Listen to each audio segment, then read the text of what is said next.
छेती छेती लगन नहीं देती बाद कात नहीं भी पता लगता बड़े इतने बंदे एक गड्डी लैके आने चार चार बंदे लैदा आए होंगे उन्होंने बोली दे रहे होंगे कस्टमर को फसान लई बे कस्टमर फसी पे मैनू गड्डी बेच के तो टुर जाइए लेकिन साडा जिस टाइम बंदा बोली वाला कहेगा भाई बस कर तेरी गड्डी इन्ने दी आ उस टाइम ही कहता होंगे जो कोई रेट घट लाएगा साडा डीलर खुद रेट बढ़ाएगा जिस टाइम रेट बढ़ जाएगा वो गड्डी वाला नहीं मनेगा ते वो कोई होर जान के कोई 5000 बढ़ा के कहेगा मैं नहीं उपर वधाना वो समझो 2 नंबर ही आ जिस बंदे ने 5000 वधाता तो उन्होंने 10-15,000 वधाने लिए की होंदा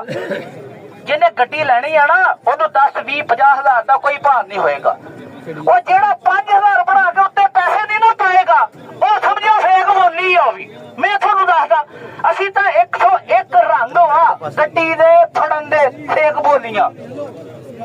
बोली जो लगदी हुंदी है ना जिस टाइम साडा डीलर बोली लाएगा ना जेड़ा बंदा यकदम 2 लाख भी वधा देगा ना वो भी समझो 2 नंबर ही आ यकदम 2 लाख तू हौली हौली तुर 10-20-50,000 पा 5 पा ए बच के रहना तुसी बिस्त कर देना उस बंदे नु सारे तुसी डोगर मोटर दी टीम आ जेड़ा फेक बोली लाएगा उत्थे उन्हें 100 बंदे च खड़े ते बिस्त करो साडे बंदे नु दसो दी वीडियो बनाओ ऐसा नहीं पंडाल च हुंदा इनू आके दसो बे ए बंदा फेक बोली ला रहा वा असी फेक बोली नहीं लगन देनी ना असी 2 नंबरी हुंदी करदे आ ना करन देनी आ किसे नु जेड़ा बंदे दे कागज पूरे होणगे ओही डोगर मोटर ते पेमेंट होएगी जेदे 2 नंबर कागज होए उन्होंने सोच समझ लो कागज छड्ड को पहले चेक करा लिया करो या बाहरों चेक करा के एक्साइज चो गड्डी लिया करो ਉਹ ਫਿਰ ਤੁਹਾਨੂੰ ਬਿਆਨੇ ਦਾ ਬਿਆਨਾ ਦੇਣਾ ਪਏਗਾ ਜਦੋਂ ਤੁਸੀਂ 2 ਨੰਬਰ ਕਾਗਜ਼ ਲੈ ਕੇ ਆਣੇ ਜੇ ਕਿਸੇ ਨੇ 2 ਨੰਬਰ ਗੱਡੀ ਲਿਆਂਦੀ ਟੈਂਪਰ ਇੱਥੇ ਤੁਹਾਡੇ ਵਿੱਚ ਨਾ ਹਾਜ਼ਰ ਡਿਊਟੀ ਇੰਟੀਕਾਲ ਲਿਫਟਿੰਗ ਵਾਲੇ ਫਿਰਦੇ ਹੁੰਦੇ ਆ ਸਾਡਾ ਕੋਈ ਤਲਕ ਨਹੀਂ ਹੁੰਦਾ ਉਹਨਾਂ ਨੂੰ ਪਰਮਿਸ਼ਨ ਆ ਅਗਲੇ ਭਾਈ ਗੱਡੀ ਫੜਦੇ ਆ ਤੇ ਸਿੱਧੀ ਥਾਣੇ ਲੈ ਜਾਂਦੇ ਆ ਅੱਗੇ ਅਸੀਂ ਗੱਡੀਆਂ ਵਾਪਸ ਮਿੰਤਾ ਮੋਤਾ ਕਰਕੇ ਕਰਵਾ ਦਿੱਤੀਆਂ ਸੀ ਹੁਣ ਨਹੀਂ ਸਾਡਾ ਬੱਸ ਚੱਲਦਾ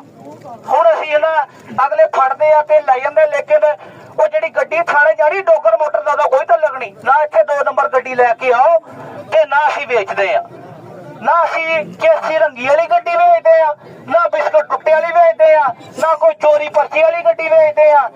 ਤੇ ਨਾ ਕੋਈ ਲੈਬਾਰਟਰੀ ਵਾਲੀ ਗੱਡੀ ਵੇਚਦੇ ਆ ਸਾਫ ਸੁਥਰੀ ਗੱਡੀ ਵੇਚਦੇ ਆ ਫਿਰ ਲੋਕਾਂ ਦੇ ਕਾਰਡ ਘੱਟ ਹੁੰਦੇ ਕਾਰਡ ਕਈ ਲੋਕਾਂ ਨੂੰ ਪਤਾ ਹੀ ਨਹੀਂ ਸਾਡੇ ਕਾਰਡ ਘੱਟ ਆ ਉਹ ਜਿਹਦਾ ਕਾਰਡ ਘੱਟ ਹੋਏਗਾ ਉਹਦਾ 50,000 ਰੁਪਇਆ ਛੜਾ ਕੇ ਦੇਵਾਂਗੇ ਜਾਂ 25,000 ਰੁਪਇਆ